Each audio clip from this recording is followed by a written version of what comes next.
Magandang gabi sa inyong lahat, mga mahal kong kaibigan. Natutuwa akong batiin kayo dahil mula sa sandaling ito, magbabago na ang inyong buhay. Mahahati na ito sa dati at pagkatapos nito. Ngayon, papausay natin ang kakayahan ng inyong utak at paigtingin pa natin ang daloy ng dugo sa antas na hindi nyo pa nararanasan noon. Hindi nyo akalaing kaya pala ito ng inyong utak.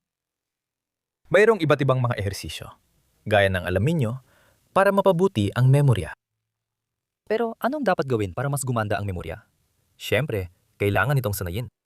Sa sandaling, may nangyayaring mental na aktibidad sa atin, ang mga selula ng nerbiyos, ang mga neuron, na may partikular na mga sanga ay nagsisikap na maglapit sa isa't isa at pinagdurugtong ang mga sangang ito sa isa't isa. Bago nito, hindi pa sila nakakabit sa isa't isa. Ang koneksyong ito, tinatawag na synapse, ay nangyayari sa loob kung saan may chemical na reaksyon at kailangan ng mga neurotransmitter na chemical na sangkap para maganap ito.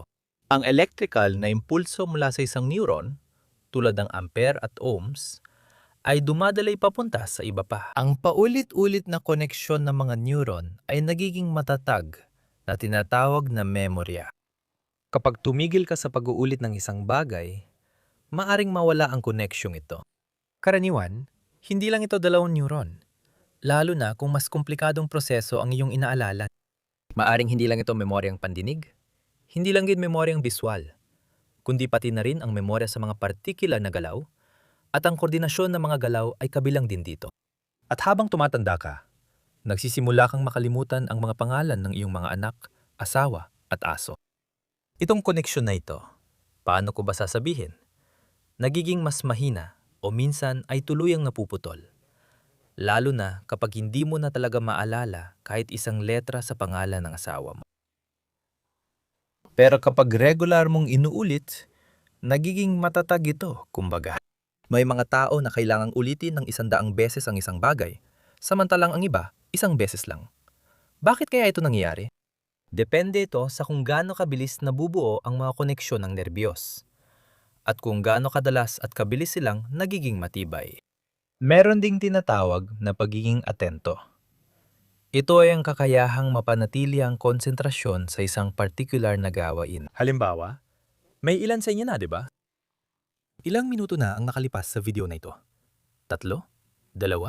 May ilan na siguro sa inyo ang nawala na. Napunta na sa sariling alaala sa isang partikular na salita. Ano nga ba ang pagtutuon ng atensyon? Halimbawa, kayo, nagbabasa kayo.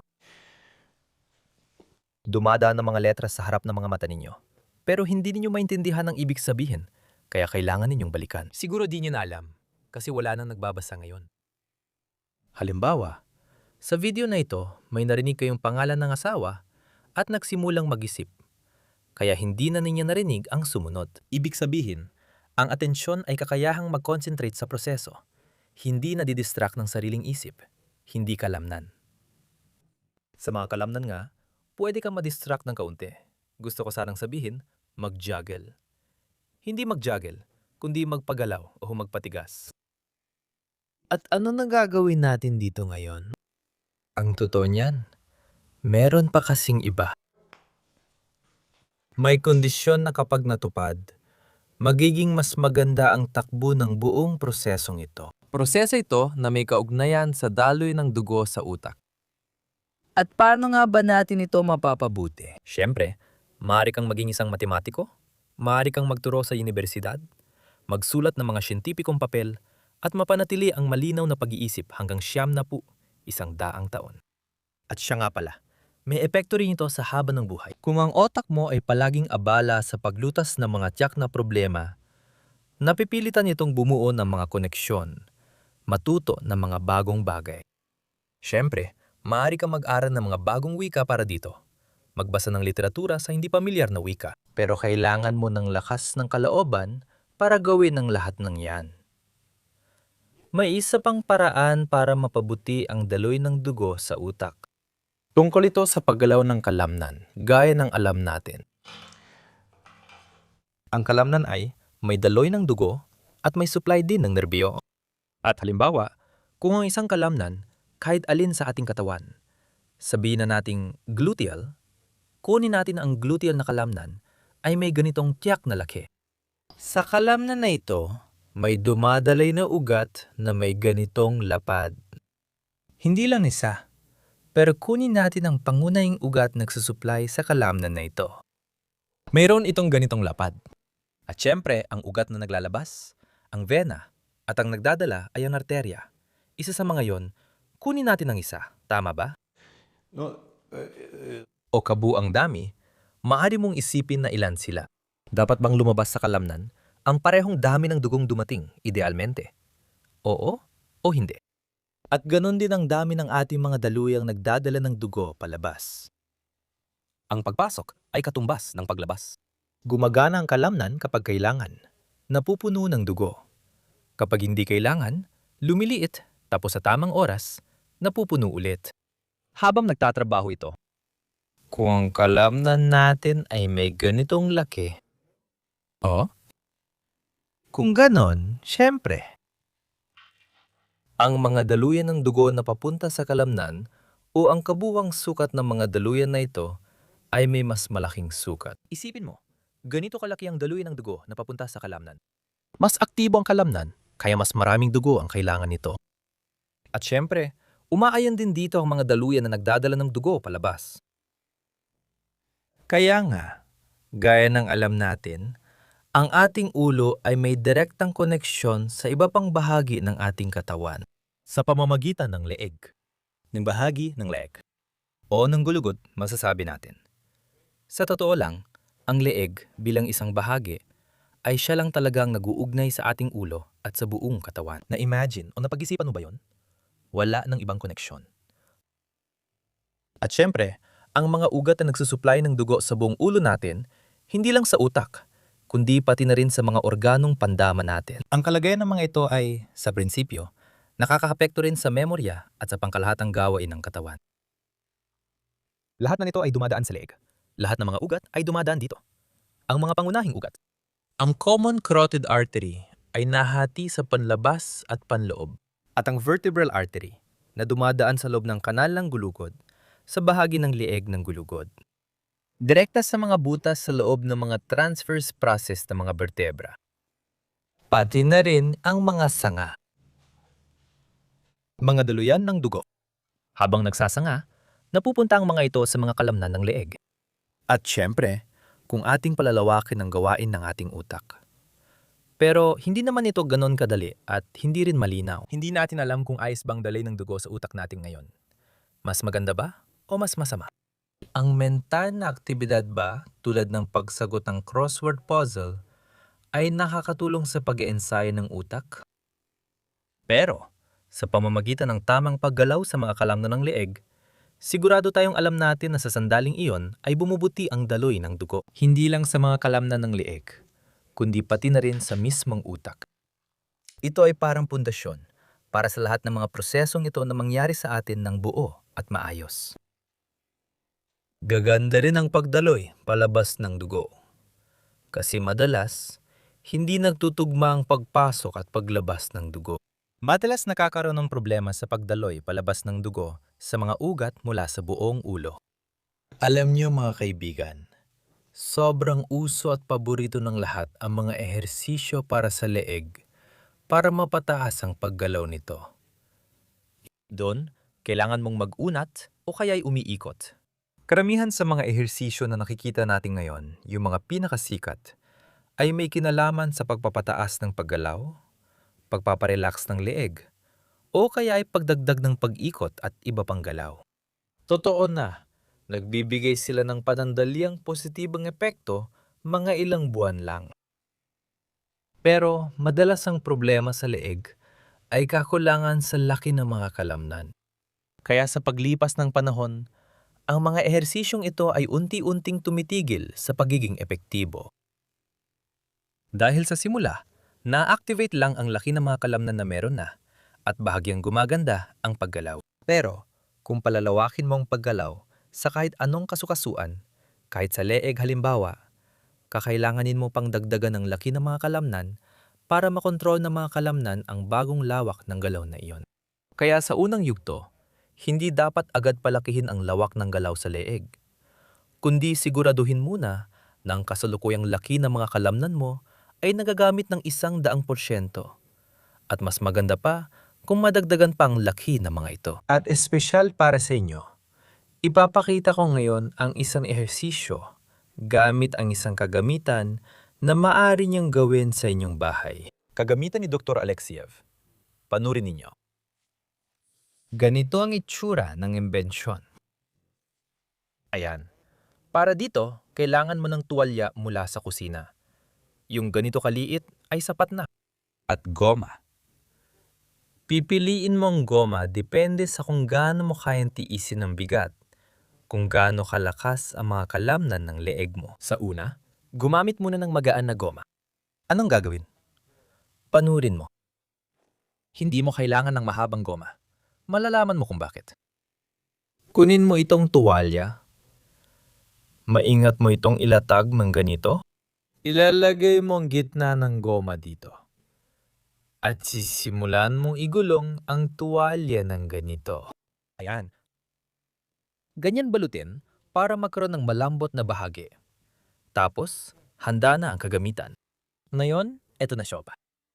Dahan-dahan lang. Marupok ang pagkakagawa. Handa na ang kagamitan. Heto na. Anong gagawin? Panurin ninyo. Isa sa mga pinakamadaling humina ay ang mga kalamnan sa likod ng leeg. Ang mga kalamnan sa likurang bahagi ng leeg. Ganyan ang takbo ng buhay. Kaya sa halos lahat ng tao, unti-unting humihina ang mga yon. At dito mismo, tayo magsisimula ng ehersisyo. Ano ang gagawin natin? Panuurin ninyo. Ilalagay ninyo ang bahaging ito, ang malambot na bahagi, sa likod ng ulo. Gamit ang mga kamay. Hilahin ninyo ang goma. At tumayo kayo malapit sa pader. Ilagay niyo sa likod. Dito, sa likod ng ulo, gamit ang malambot na bahagi. Tumayo tayo malapit sa pader. Pindutin natin ang goma gamit ang mga kamay. Pwede rin ipasok ang mga kamay sa mga butas na ito kung meron kayo dito. Ganito ang paraan. O hawakan kung saan kayo komportable. Ayan, nais na natin. Ayan. At ngayon, kailangan mo pang ayusin ang taas dito para habang ginagawa mo ang ehersisyo, hindi ka masyadong nakayuko. Ganito.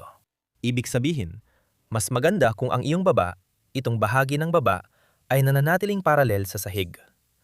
Huwag mo ring masyadong itutupi pa atras. At huwag mo ring ibababa ng ganito ang ulo mo. Sige. Inilagay na. Hinila ang goma. At naramdaman niya na ang pagkakahila. Kung masyadong mahigpit, lumapit lang ng kaunti. At ngayon, ilagay niyo ang mga kamay niyo ng bahagya sa taas ng antas ng mga mata. Kung ilalagay natin pababa, mapipilitan tayong yumuko, kaya hindi mainam mag-ensayo sa ganitong posisyon. Ibig sabihin, inilagay niya ng medyo mas mataas. At ngayon, sa posisyong ito, mararamdaman niyo ang bigat o puwersa. Anong gagawin natin ngayon? Huwag igalaw ang leeg. Gumawa tayo ng hakbang pasulong at bawasan ang tensyon. At isang hakbang paatras, dagdagan natin. O pwede mo ring ilagay ang isang paa sa harap at ang isa sa likod. At ilipat ang bigat ng katawan sa unahang paa at sa likod na paa. Sa unahang paa at sa likod na paa. Ganito lang kasimple. Medyo binawasan mo ang bigat. Medyo dinagdagan. Medyo binawasan. Medyo dinagdagan. Mas mainam kung mas mataas ang pwesto ng kamay mo para hindi nakausli ang ulo mo. Ayan. At sa ganitong paraan, mo pinapagana ang mga extensor ng leeg. Kung sa sandaling ito ay nararamdaman mong hindi leeg mo ang naninigas, kundi dito sa bandang pagitan ng mga shoulder blade mo. Dito mismo. Ibig sabihin, tama ang ginagawa mo. Dahil ngayon, tinetrain natin ang mahahabang extensor ng leeg na nagsisimula mismo dito sa bahaging ito. Ibig sabihin, ang pangunahing problema ay dito sa bahagi kung saan nakakabit ang kalamnan ng leeg sa thoracic vertebrae, dito talaga ito nanghihina. Kung nakakaramdam kayo ng tensyon sa bahaging nasa ilalim ng bungo sa likod, ibig sabihin kailangan ninyong bawasan ng higpit ng goma. Huwag masyadong matigas. Dahil kung wala kayong nararamdaman kahit saan, ayos lang yon. Ibig sabihin, sa ehersisyong ito, hindi naman kailangan na maramdaman ninyo na may bahagi ng katawan na naninigas o napuputukan ng tensyon. Hindi ito nakakaapekto sa bisa ng ehersisyo. Kung may bahagi ng katawan na naninigas, bawasan ng ulit. O kaya bawasan ninyo ang mga ulit. O subukan ninyong gumamit ng mas magaan na rubber band. Panurin ninyo ulit. Ilagay natin ang ganito. Dito, pwede niyong ilayo pa ang mga kamay. Pwede ring mas dikit, depende sa inyo kung ano ang komportable. Depende rin kung may espasyo kayo para gumalaw o wala. Ayan, nagawa na natin. Doon, dito, doon, dito. Paano natin mapapahirap pa? Bahagin ipit ang ulo ng mga 45 degree. At ngayon, mas binibigyan natin ng bigat ang mga kalamnan sa kanang bahagi.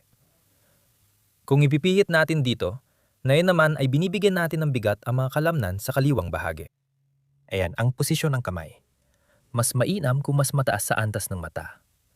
Sa lapad naman, kayo na bahala mag-adjust. Depende kung madali o mahirap para sa inyo gawin. Iatras ninyo, hawakan ng ilang segundo, pagkatapos mag-relax. Iatras ulit, hawakan ng ilang segundo, tapos mag-relax. Ito ang sinanay natin ng mga kalamnang nagpapatuwid ng leeg. Ang mahahabang kalamnang nasa likod ng leeg. Ngayon, para sa mga kalamnan sa gilid.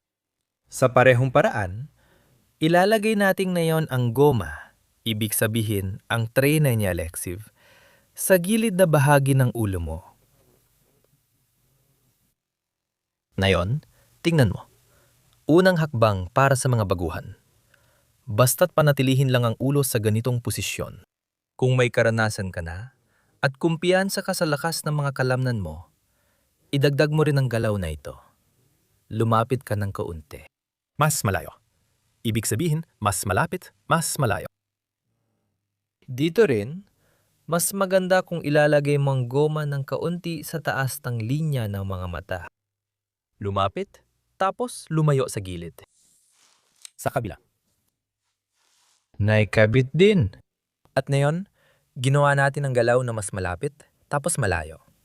Malapit, malayo. Hindi kailangang masyadong matigas ang goma, Lalo na sa mga unang pagsasanay. Para hindi mabigatan ng mga kalamnan ng leeg ninyo. Sa ganitong paraan, pinversa natin ang mga kalamnan sa likod na nagpapatuwid ng leeg. At pati na rin sa mga gilid. Kasama rin dito ang sternocleidomastoid na mga kalamnan. O mga kaibigan, naramdaman niyo ba kung paano ang bagong, sariwang dugo ay nagsimulang dumaloy sa inyong utak? At ang malinaw, malilinis na mga kaisipan ay bumalik muli sa inyong isipan gaya ng dati. Muli, malinaw ang isipan, matalas ang alaala, at maganda ang disposisyon. Ngayon ay kasama niyo na ito habang buhay. kung malungkot kayo, balikan lang ang ehersisyong ito para sumigla ulit. Mas mainam na huwag itong gawin araw-araw. Sapat na ang 2 o 3 beses sa isang linggo. Kailangan makabawi ang kalamnan pagkatapos ng ganitong ehersisyo. Kaya mas mabuting pumili ng tamang bigat o hirap at hindi agad pahirapan ang mga ito. Magsimula kayo sa magaan na resistance band. Pagkatapos, dahan-dahan ninyong dagdagan ng bigat o hirap. Maaari rin ninyong ibahagi ang inyong mga karanasan sa mga komento kung gaano ninyo ito naramdaman. Pagbuti. Hanggang sa susunod na mga palabas.